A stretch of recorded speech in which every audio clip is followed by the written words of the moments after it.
Yo, disepati. Yo.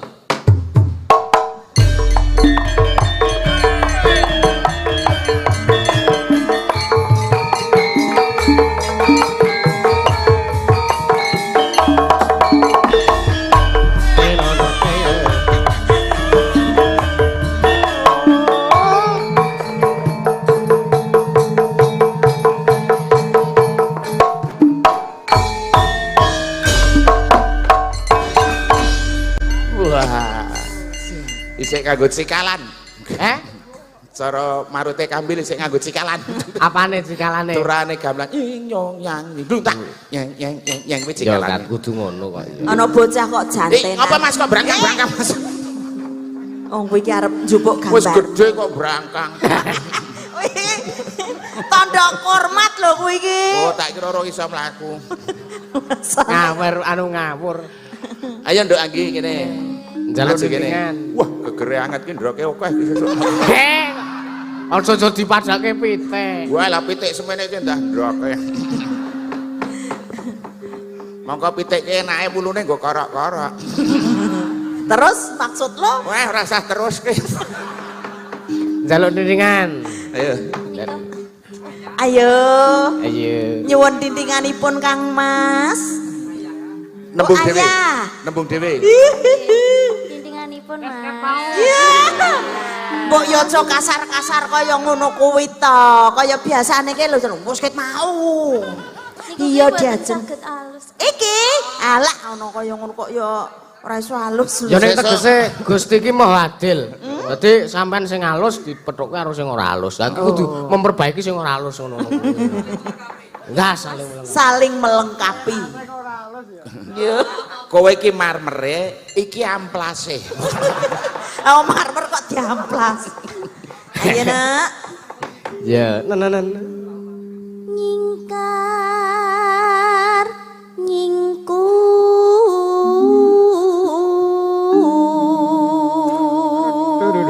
Ngene iki cah nom urung duwe butuh apa-apa ki nek bawa tangane bebas. Lah kowe kon bawa mesti karo mikir utang.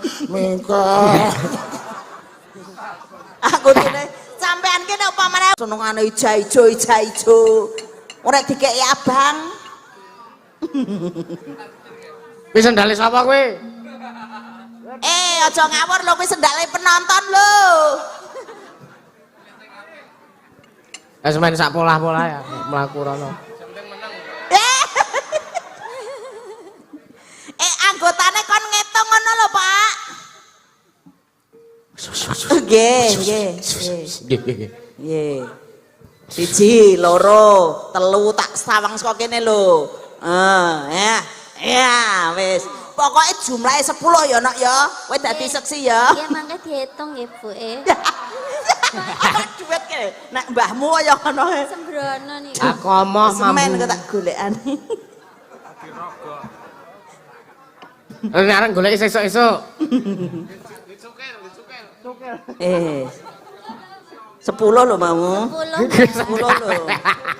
Ya, moga-moga wis cocok etungamu, Nduk. Nek ora aku ronoke malah tekor. Kae kowe sepatune sapa kowe? Nyoh, etungan dhewe. Niku sepatune sinten, Mbak? Sepatune kok gomule. Lah nek ra aku sopan. Lah, ora kaya jaran. lah kok Jaran wis sepatonan nganggo setut kacamatane ora kathokan. pakai wan Pengen kok. dadi jaran apa piye? Dadi jarane. Nah, aku ora kathokan. Ya diitung ya. Hitung. 1, Iya. 2, Cepet ndak 3, selante wektune. 4, 5, 6, Waduh.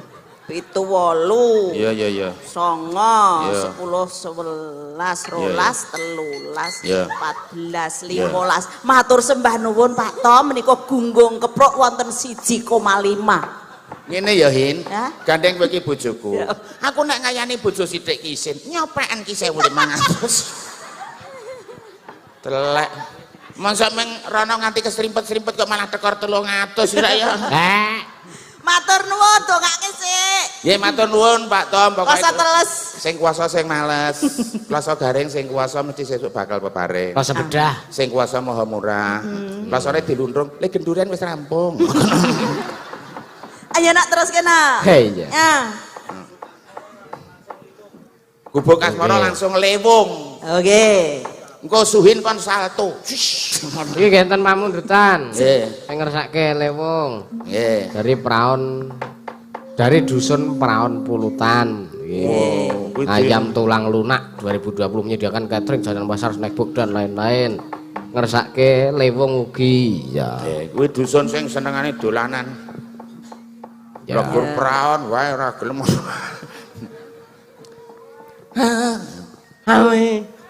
Ayo. Wiwitane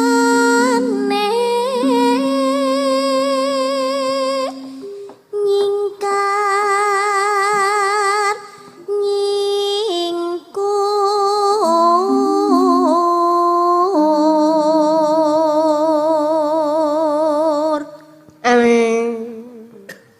lingser yen kemutan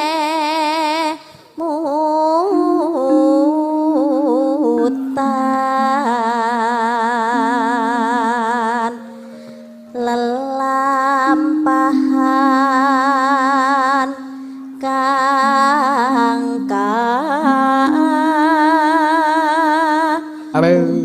wuri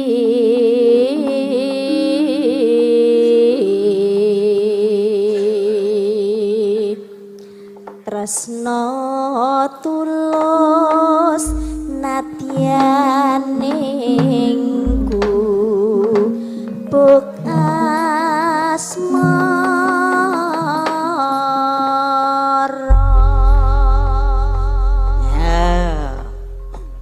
Ya. Sampeyan iki melu nyambut gawe ra Iki aku arep girong. Iku ora nggo gerong iki. Lah kok sing hae sapa? Oh kono bagane wiyaga. Oh ya aku joget mbak Oh kuwi putune kon ngancane iki. sing bayar kowe ra kon joget kok. Ya, kae. Joget yo tambahin ora yo ora. Iya kok tak tambahi. Bidi apa? Biti wis duwe. Lan jenengan kersa ndahar kepelan kok. Kepelan yo duwe. Oh iya. Ayo nak. yen liwat aku kelingan bubuk kae pengen tak geleret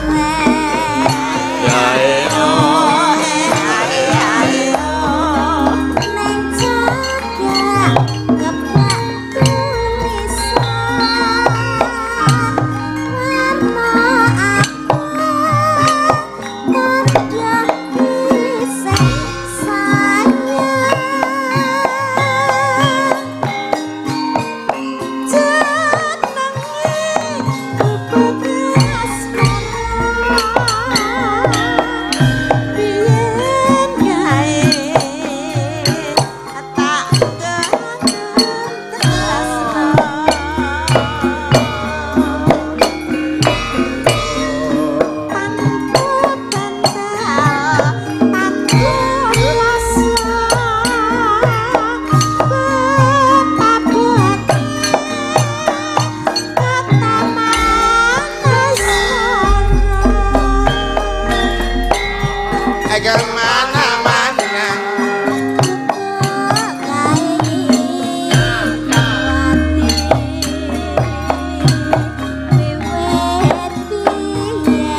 Iki mau berarti kan ora diteruske larase beda. Ayo ora. Antarane Lewong Lewong karo karo Gubuk Asmara. Lah genti sing minangkani ya kuwi Mbak Niken.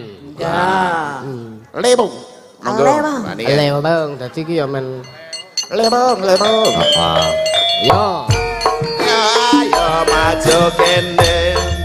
Ayo Mbak Niken, ayo kowe nyanyi Lewong. Iki pamundutan saka Pak Tom. Nek dipinangkani mangko kowe ditambahi.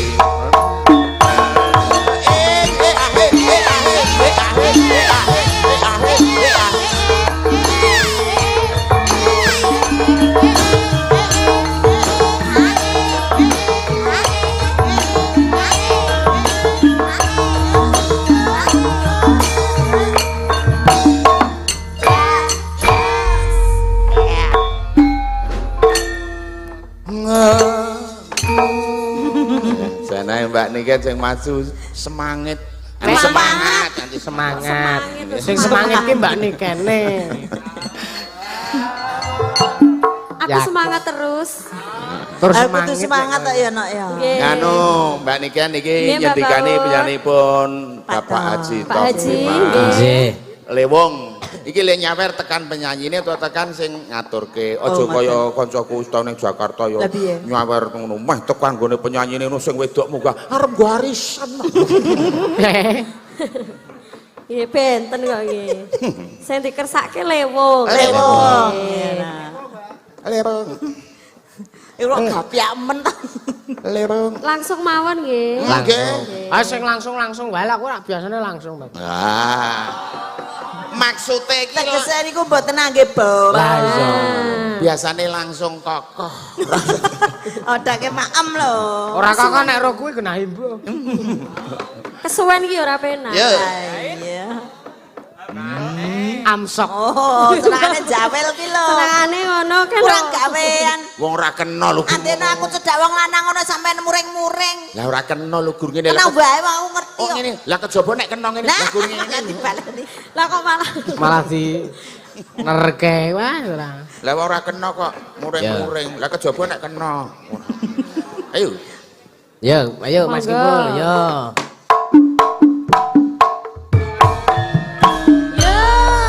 Fakta.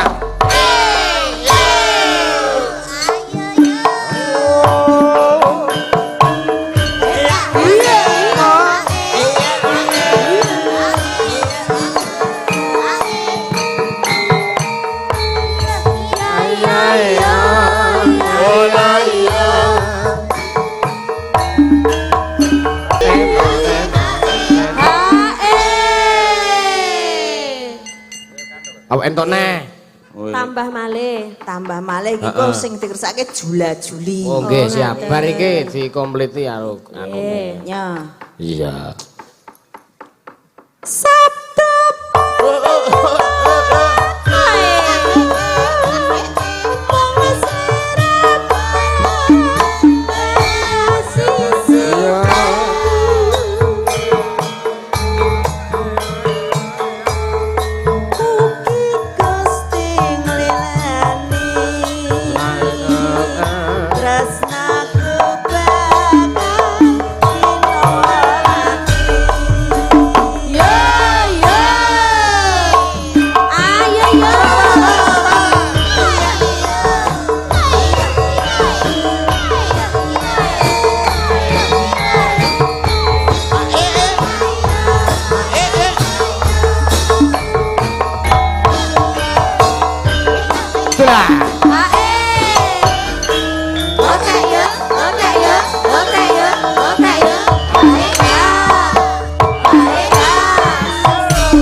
dhewe-dhewe to. Wah. Lho. Ndak darane ora iso ngadeg yo gregeten yo ngadeg tenan. Sampean mau gumun mresani kanca-kanca ngoten niku to, Pak? Mbok nggo goyak kalih kula. Iki ngadeg yo batine mengan. Ayo. Tegese atine. Jenenge mboten tumut, Pak? Oh, mangke. Ayahe ning yo. Kowe wis ngomong kowe lho. Mboten Pak, kula jeng nerangke, make jam pinten. Durung wayahe. Lah iya. Bar saking mriki. Wah, yo kalah karo Kakek Sugiono semangat. Tagino Sugiono. Ayo. Enak. Iya. La. Sabda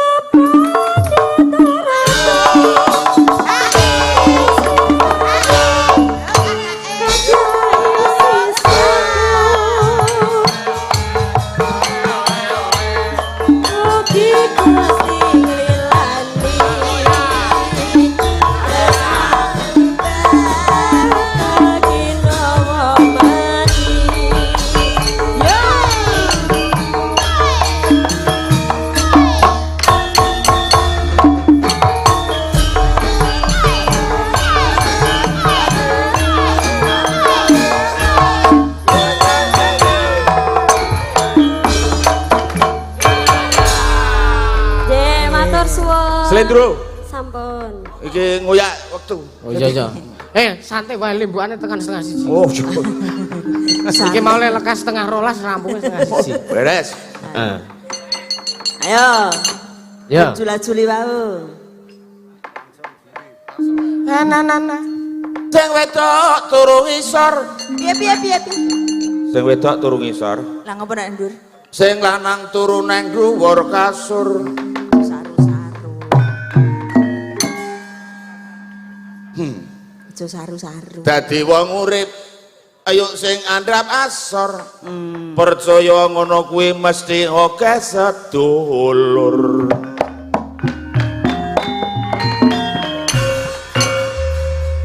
Ora percaya ngono kuwi praktekno.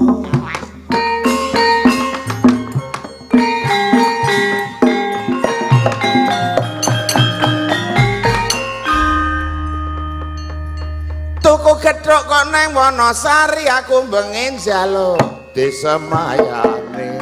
Jaluk apa, Lik? Es teh. Obat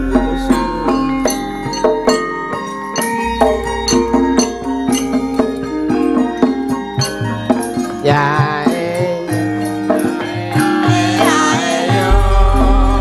hari jadi sing ping 132 iki mau jarene ngono pulutan wediyen pancen ngono akeh sanak sedulur kabeh ora nganggur ora domong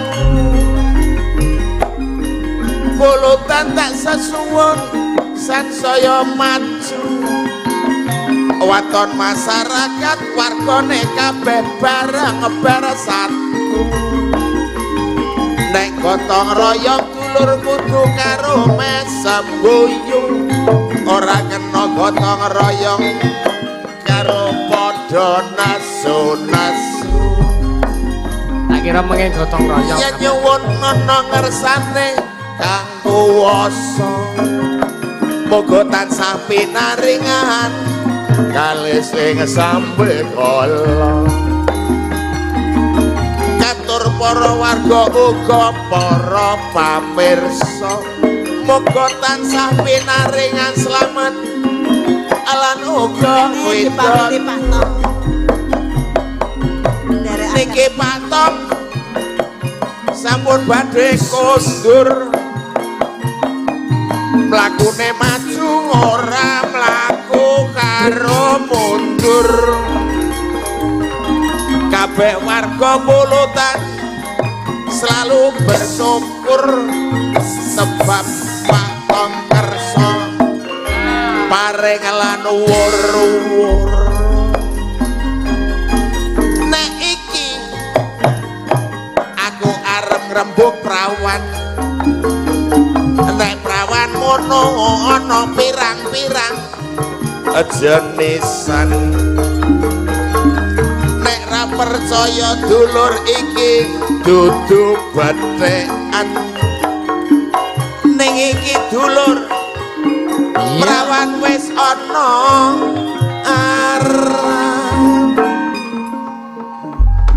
prawan kuwi telu maceme nek ra percaya tulung gatekke tak gatekne sebab mau ana jenenge dhewe-dhewe nek ra percaya sesuk coba ditilingake apane nomor 1 kuwi prawan kencur tegese prawan kuwi mau pancen durung udur senengane mesti mangan bubur mula ora kena adoh karo sanak sedulur jadi selalu berdekatan diawasi nomor 2 kuwi ngono prawan magel senengane esuk-esuk nyambel pecel nek ditari rabi atine mangkel le gelem nampa ming dinggo nolak sebel kuwi ra nomor 3 kuwi ngono prawan tingking senengane awan-awan rujak blimbing nek milih bojo mesti dadak milih tanding barang dirabeni wong kleru pensiunan maling ora takoni dhisik mulane ora usah terlalu milih-milih wong iki sing biasa-biasa sing penting setia jujur mbak beli ngaten mawon bocah nggih nggih semanten ugi kula nggih pokoke sing penting pulutan kali sing sampe kala sing kena dening Ngrugoho pokoke sing berusaha sukses semua sukses amin tansah sinengkuyung Pak Lurah Pak Duko Pak RT Pak RW tokoh masyarakat sinengkuyung dening para warga ing Pulutan semua bagya mulya reja lan mulya wibawa kancar-kancar desa Pulutan amin matur sembah nuwun tansah marang sukma sinukmaya winahya ing sepi sinemban teleng ing kalebu bambu kening warana tarlen saking liya playap ing aluyup pindha pesating sumpana sumusuping rasa jati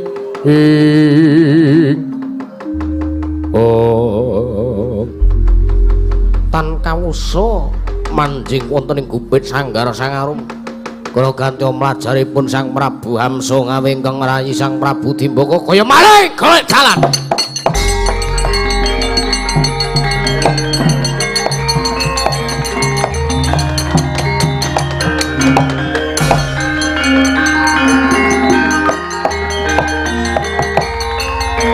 Pahetan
sekra kang bala tumingal prang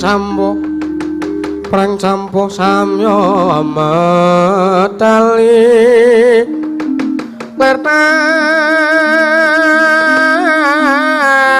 dayet wileting goto Banyuwanggung mangun sang niti benjang sang aji mijil ladenya ngedali wuwus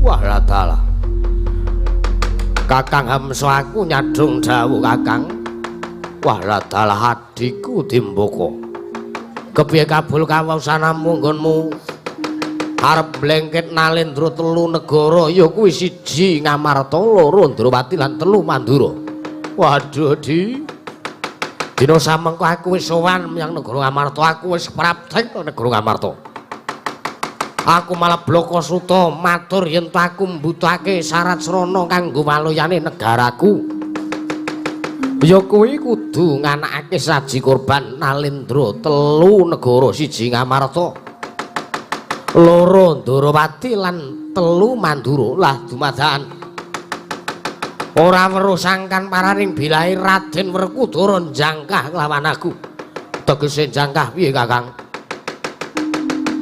nantang aku nek pancen awani karo Werkudara aja ning jero kedaton aku ditantang mergo aku ngrasani Nalendra 3 negara arep tak blengket arep tak bondo bakal tak nggo gawe saji korban ya kuwi 1 Ngamarta 2 Ndrawati lan 3 Mandura dumadakan ana Ratu Galak lho Ratu Galak sapa aku dhewe ora weruh aku diseret karo tendhiangi sirahku metu saka Datulya Ngamarta aku mlayu ngawe kowe di Kakyatri sang kapirang ngurinanggul kinembet-kembet dosang retaning bawana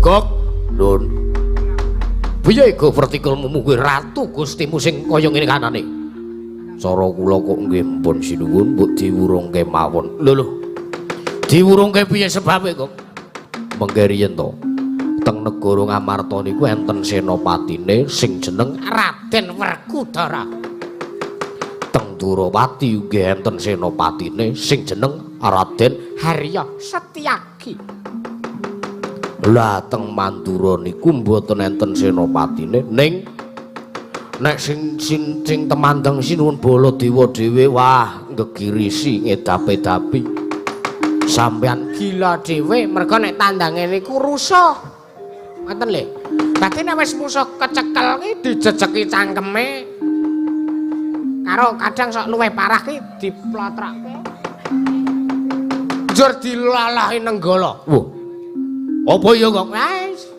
diomongi kok ya ngeyel wah lah salah ning kepiye wae kok lho aku kudu njajal marang kahanan negara Ngamarta tak jajal sepiro kadigdahe negara Ngamarta lha nek mboten kenging dimutke nggih mboten masalah wong semua harus diemut